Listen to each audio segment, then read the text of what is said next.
හැමෝටම සුබ වෙන්න කියලා ප්‍රාර්ථනා කරනවා. අපි බුදු සමය ගැන අධ්‍යයනයේදී අපි කතා කරා බුදුදහම කොහොමද මේ වෙනකන් ඒක ව්‍යාප්ත වෙලා තියෙන්නේ, කොහොමද සංරක්ෂණය වුණේ, ඒකේ ව්‍යාප්තිය කොයි වගේද කියලා. මම කරලා දාලා තියෙන YouTube එකට මහායාන බුදු සමය ගැන වීඩියෝස් වගේක්. Sudesh Rupasinghe official YouTube channel එකේ. එතකොට ඒ ටික ඔයාලට බලන්න පුළුවන් ගිහිල්ලා මහායානය පිළිබඳව ගොඩාක් තොරතුරු අඩුයි අපේ ලංකාවේ YouTube වල සහ ඒ අවකාශයන් වල අඩුයි. ඉතින් ඒ නිසා මම ඒ නිසා බැලුවා මේ ගැන ලොකු අධ්‍යයනයක් කරලා දාන්න. ඊට අමතරව තන්ත්‍රයානය ගැන ගොඩාක් අඩුයි අපේ. ඒ නිසා අපි ඒක ඉදිරියේදී ලබා දෙන්න බලාපොරොත්තු වෙනවා. ඒකත් මම තවත් අධ්‍යයනය කරමින් තමයි ඉන්නේ. එතකොට කියන්න ඕන බුදුදහමේ මේ දැන් භක්ති මාර්ගය, පූජා මාර්ගය කියන එක හරියට අල්ලගත්තොත්, හරියට ඉගෙන ගත්තොත්, ඒක හරියට තේරුම් කරගත්තොත්, අල්ලගන්න නැතුව තේරුම් ගත්තොත් තමයි සාමාන්‍යයෙන් බුදුදහම මොකද්ද කියන එක තේරෙන්නේ. මොකද බුදුදහමේ භක්ති මාර්ගයක් නැහැ. කවුරු හරි කියනවා නම් භක්ති මාර්ගයක් තමයි බුදුදහමේ තියෙන්නේ කියලා. ඒ කියන්නේ වඳින පුදන භක්තියක් පෙරදරි කරගෙන එහෙම එකක් නැහැ. ඔය ශ්‍රද්ධාව කියන වචනේත් තියෙන කැමැත්ත කියන එක. ඒතකොට බුද්ධ ආදී අටතන පිළිබඳ, බුදුන් පිළිබඳ, දහම් පිළිබඳ, සංඝුන් පිළිබඳ නොහොම අටක් තියෙනවා. යට පිළිබඳව කැමැත්තක් තියෙන්න ඕන. ඒක හරි. නමුත් බුදුහාමුදුරුවෝ කියන්නේ දැන් ලක්කන වගේ සූත්‍රයක් ගත්තොත්, ඒ වගේම විමර්ශක වගේ සූත්‍රයක්, කාලාම සූත්‍රය, මේක තව සූත්‍ර තියෙන ගොඩක් තියෙනවා. ඒ වලේ තර්ක කරන්න තමයි තියෙන්නේ. ඒ කියන්නේ බුදුදහම මොකද්ද කියන එක. අඩුම බුදුහාමුදුරුවෝ ප්‍රශ්න කරන්න කියන එක තමයි කියන්නේ. එතකොට ඒ වගේ අවකාශයක් තුළ තමයි මේ දර්ශනය ගොඩ නැගිලා තියෙන්නේ. හැබැයි මේක අර එකපාරම මේක දිහා බලන කෙනෙක්ට ටිකක් අමාරුයි. ටිකක් කියන්නේ ගොඩක් අමාරු, පිහිවලින් අනිනවා වගේ පපුවට. ආත්මය වැඩි කෙනෙක්ට, ආත්මය කියන්නේ ආත්මීය ගතිය එයා හදාගෙන ඉන්නවා මේ භක්ති මාර්ගයේ තමයි හරි කියන එක. එතකොට ඒ කෙලෙසෙම ඉන්න කෙනෙක්ට, ඒ ක්ලේශයෙම දරාගෙන ඉන්න කෙනෙක්ට සෑහෙන අමාරුවක් වෙනවා මේක අහද්දිත්. එතකොට ඒක ප්‍රශ්නයක් නෑ. ඔයා ටික මං කියන්නේ ඒකයි, ටික බලන්න. දැන් සංස්කෘතියට මම එදා ගොඩක් දේවල් කිව්වා. ඒ නිසා ඒක බෑන් වෙලා, ඒ කියන්නේ වීඩියෝ එක අයින් වෙලා තියෙනවා. 50000කට වැඩි බලලා තියෙනවා. ඉතින් හැමෝටම thank you, ස්තුතියි. ඒකේ ගොඩක් කමෙන්ට්ස් තියෙනවා, ෂෙයාර්ස් තියෙනවා. ඇත්තටම මගේ වීඩියෝ එකක් පළවෙනි වතාවට එච්චර ගොඩක් එහෙම ෂෙයා වෙලා එහෙම ගියේ. කොහොමද ඉස්සලා 50000 එකක් ගියා වෙන වීඩියෝ එකක්. කොහොම හරි නමුත් මේ වීඩියෝ එක ඊට වැඩි යනවා. දැන් තිබ්බනම් 70000 පැනලා යනවා. මොකද ඒ යන්නේ නැති වෙන්න කවුරු රිපෝට් කරා මොකක් හරි වුණා. ඒක ප්‍රශ්නයක් නෑ මට. එතකොට දැන් මම කියන්නේ දැන් බුදු පිළිම ගැන අපි කතා කරොත්, බුදු පිළිමත් නිර්මාණය වුණේ බුදුහාමුදුරු පිරිනමන පාලා අවුරුදු 400කට විතර පස්සේ. කියන්නේ ක්‍රිස්තු පූර්ව පළවන සියවස, ක්‍රිස්තු වර්ෂ පළවන සියවස වගේ කාලේ තමයි මේක නිර්මාණය වෙලා තියෙන්නේ. ඔය කනිෂ්ක රජතුමා ඉන්න කාලේ අර සක්‍යමු බොඩ්ඩෝ කියලා දැන් මියන්මාරේ කෞතුකාගාරයක එක තියෙනවා, කාසිය. ඒ කාසියක තමයි පැත්තක තියෙන බුදුහාමුදුරුගේ රූපය ඇඳලා අර වල දැකලා තියෙන පහේ කාසිවල ඉස්සරහා කුසලානි ලෝක කුසලානි ගහලා ඒ වගේ අර තව හිටියනේ නේ අපිගේ මුත්ත රුපියල කියලා 100 කෙනෙක් වගේ රුපියල කියන එක කවුද ඉන්නේ කියලා මම දන්නේ නැහැ තාම. අන්න එයා දන්නවනම් කමෙන්ට් කරන්න. අන්න එයා. එතකොට ඒ වගේ එහෙම රුපියල් මත මහත්මා ගාන්ධි හරි මම දන්නේ හරියටම ලංකාවේ රුපියලක තියෙනවා.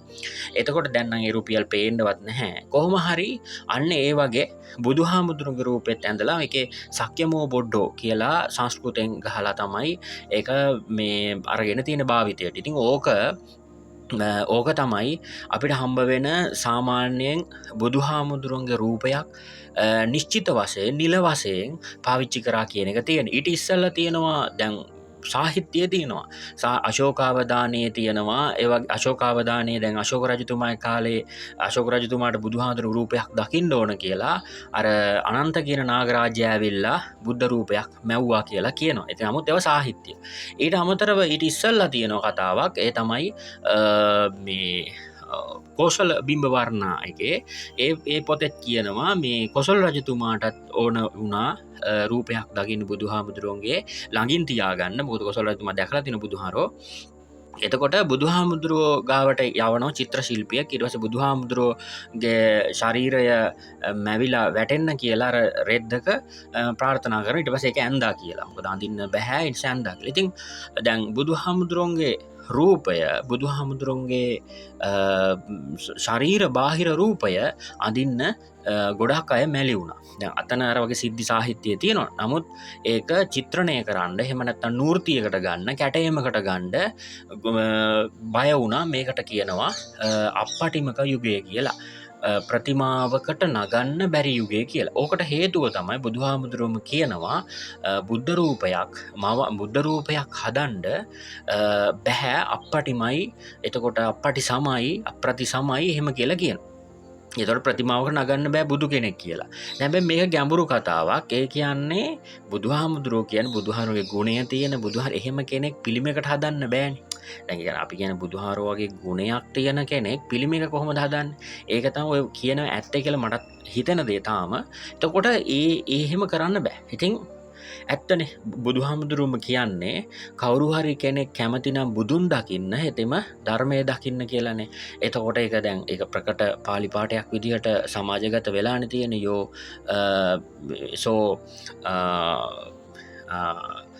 මේ යම් මම් පස්සති සෝමම් පස්සති යමික් ධර්මය දකිද හිතේ මා දකි කියන එක. එතකොට දැන් ඕක තියෙනවනේ. ඉතින් ඒ වගේ ඒ විතරක් නෙවෙයි අර ධම්මාරාම භික්ෂුවට කියපු කතාව අවසානෙට වක්කලි හාමුදුරුවන්ට කියපු එක. ඉතින් ওই වගේ ඒවනේ වක්කලි හාමුදුරුවන්ට දැන් ඒවා එතකොට ඒ කතන්දර ඔක්කොම අපිට ගන්න පුළුවන්. ඉතින් තව ඕන තරම් තියෙනවා. ඉතින් ඒක බුදුදහමෙම තියෙන ඕ ටිකනේ.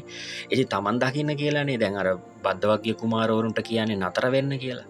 එතකොට ඊට පස්සේ මම නතර වෙලා ඉන්න ඔයා නතර වෙන්න කියන්නේ කවුද? අඟුලිමාලට. ඉතින් ඔය වගේ කතා ඕන තරම් ගන්න පුළුවන්. ඕක සාමාන්‍ය දෙයක්. එතකොට ඒක දන්න බෞද්ධ අධ්‍යයනය කරන ළමයි කරන අය කර ඉන්න අය දන්නවා. ඉතින් ඒ පරිබාහිර අයට කියන්නේ ඔන්න ඔය කතා කියවලා බලන්න, ඔය කතා නිකන් ගහලා බලන්න, හොයලා බලන්න, ඉන්ටර්නෙට් එකේ ගහලා බලන්න. මේ කතාවල තියෙන ලස්සනට ඒ කතන්දරේ පොයින්ට් තියෙනවා.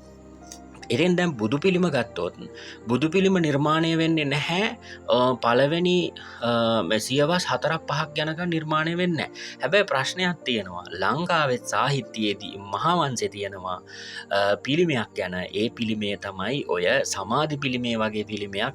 දැන් අනුරාධපුරේ සමාධි පිළිමේ මහමෙවුනාවේ ඒ සමාධි පිළිමේ වගේ එකක්. ඒක නෙමෙයි. ඒක වගේ වෙන පිළිමයක් තිබිලා තියෙනවා ලංකාවේ. මේ පිළිමය ගැන තොරතුරු තියෙනවා. දේවානම්පියස රජතුමාගේ කාලේ තමයි මේ පිළිමේ නිර්මාණය වෙන්නේ. බලන්න ඒක තිබ්බනම් ලෝකේ පළවෙනි වතාවට පිළිම හදලා තියෙන අපි.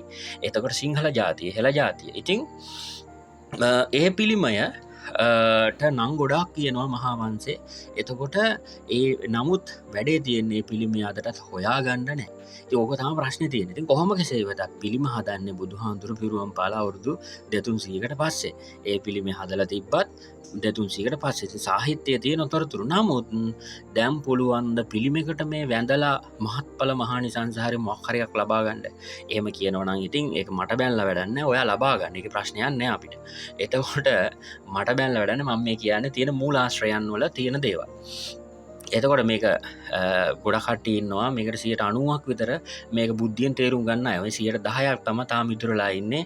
ඔය මේ තාම එක ප්‍රශ්නයක් නැහැ. එක ප්‍රශ්නයක් නැහැ. මොකද එහෙම තමයි ඕනම දෙයක. එතකොට දැන් ඇත්තටම හොඳයි. දැන් ඉන්න ප්‍රජාව හොඳයි. 90%ක් විතර හොඳ පැත්තට මේක හිතනවා. එතකොට ඒ තමයි අධ්‍යයනය කරාට පස්සේ ඔයාලට තේරෙනවා. දැන් මිනිස්සුන්ට හොඳට මොක තේරෙන්නේ අපි ගහක් ගලක් අදාගෙන ඉන්නවා. අපේ නැතිවීම තුළ අපි ගහ ගලෙන් ඉල්ලනවා අනේ මගේ අම්මා නැති වෙලා තාත්තා නැති වෙලා දරුවා නැති වෙලා අරයට මෙහෙම වෙලා පිළිකාවක් අරයට වග්වඩුව අමාරුව මට මෙහෙම ජොබ් එකක් නෑ මට මෙහෙම ප්‍රශ්න තියෙනවා මං අරහේ මේවලට පැටලවිලා මේවා පැටලවිලා මට නිදහස් කරලා දෙන්න කියලා. එහෙම වුණාට වෙන්නේ නෑ. අන්න ඒ වෙලාවේ හිතනවා මේක නිරර්ථක වැඩක් කියලා. එතකොට මේවා සාමාන්‍ය කියලා. ඉතින් ඒක තමයි බුදුදහමේ තියෙන්නේ. චින්ති දම්පි අචින්ති තම්පි භවති චින්ති දම්පි විනාශති. එතකොට හිතන දේවල් වෙන්නේ නැහැ, නොහිතන දේවල් වෙනවා. ඉතින් ඕක තමයි බුද්ධහමේ තියෙන්නේ. ඉතින් ඒ නිසා ඕක තමයි කියන්නේ දැන් මේ බුද්ධ ප්‍රතිමා කතාව ඊට පස්සේ තමයි බුද්ධ ප්‍රතිමා ගොඩ හැදෙන්නේ. මේක ඉන්දියාවේ තමයි පටන් ගන්නෙ. ලංකාවට දෙන ක්‍රෙඩිට් එක නැති වෙලා යනවා අපිට හොයාගන්න නැති නිසා. ඉන්දියාවේ කනිෂ්ක රජතුමාගේ කාලේ ගන්ධාර සහ මතුරා අපි ඊට පස්සේ කතා කරමු ගන්ධාර සහ මතුරා කියන කලා සම්ප්‍රදායන් දෙක. එතකොට ගන්ධාර ගත්තට පස්සේ ඔය ග්‍රීක පිළිමවල ආශ්‍රය තමයි තියෙන්නේ.